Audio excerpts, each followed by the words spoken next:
কিমাননো আৰু বজাৰৰ পৰা ৰেডিমেড বস্তু আনি সন্ধিয়াৰ চাহকাপ খাম নহয়নে আৰু সেইবাবে নিজ হাতেৰে পিঠা বনাই চাহকাপ খাম বুলি অকমান চাউল ধুই মেলি আগতেই মই তিয়াই থৈ দিছিলোঁ। মই চাউলখিনি প্ৰায় 1-2 ঘণ্টামান তিয়াই থৈ দিছিলোঁ আৰু এতিয়া মই চাউলখিনিৰ পানীখিনি পেলাই মিক্সি জাৰটোত চাউলখিনি দি দিলোঁ আৰু অকমান পানীও দিলোঁ আৰু এয়া মোৰ চাউলৰ পেষ্টখিনি একেবাৰে ৰেডি হৈ গ'ল আৰু এইবাৰ মই আন এটা পাত্ৰত পেষ্টখিনি ঢালি ল'লোঁ। এতিয়া অকমান লৰাই দিম যাতে গোটেইখিনি ভালদৰে মিহলি হৈ যায়। এইবাৰ একাপতকৈ অকমান কম মই ইয়াত চুজি দিলোঁ আৰু গোটেইখিনি আকৌ এবাৰ লৰাই দিলোঁ। পিঠাখন সোৱাদ লগা হ'বৰ কাৰণে মই ইয়াত আধা কাপ নাৰিকলৰ গুড়ি দি দিলোঁ। নাৰিকলৰ গুড়িখিনি নিজৰ মতে দিলে হ'ল আৰু এইবাৰ পৰিমাণ অনুযায়ী মই ইয়াত চেনি দি দিলোঁ।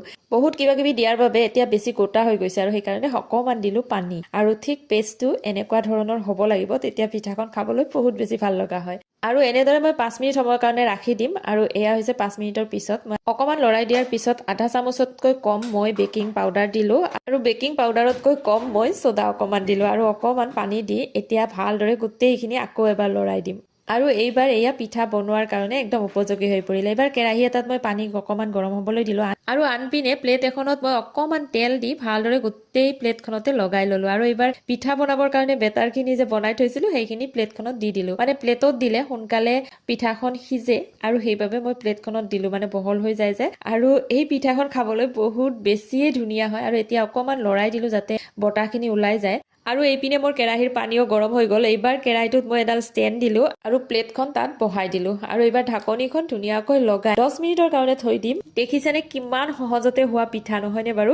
যেতিয়াই মন যায় তেতিয়াই খাব পাৰি আৰু এয়া 10 মিনিট পিছত মোৰ পিঠা একেবাৰে খোৱাৰ কাৰণে উপযোগী হৈ পৰিল। যিহেতুকে ইমান বেছি গৰম আছে উলিয়াব নোৱাৰোঁ আৰু সেইকাৰণে ঠাণ্ডা হ'বলৈ দিলোঁ আৰু এয়া ঠাণ্ডা হোৱাৰ পিছত আন এখন প্লেটত মই পিঠাখন উলিয়াই ল'লোঁ।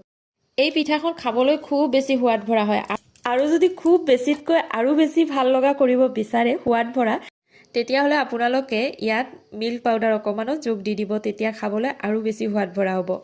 এইবাৰ এই ডাঙৰ পিঠাখনটো আৰু এনেদৰে খাব নোৱাৰিম, গতিকে পিচ পিচকৈ কাটি ল'ম।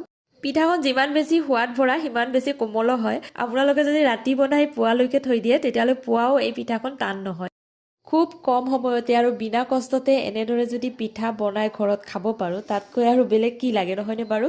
গতিকে আজিৰ ভিডিঅ'টো ইমানতে শেষ কৰোঁ। ভিডিঅ'টো চাই আপোনালোকে কেনেকুৱা পালে জনাবলৈ নাপাহৰিব। যদি ভাল লাগিল লাইকো এটা কৰি দিব আৰু লগতে মোৰ পিঠা বনোৱা পদ্ধতিটো আপোনালোকে কেনেকুৱা পালে সেয়াও জনাব। গতিকে আজিৰ কাৰণে আহিলোঁ, আকৌ দেখাম নতুন এটা ভিডিঅ'ত। Bye bye.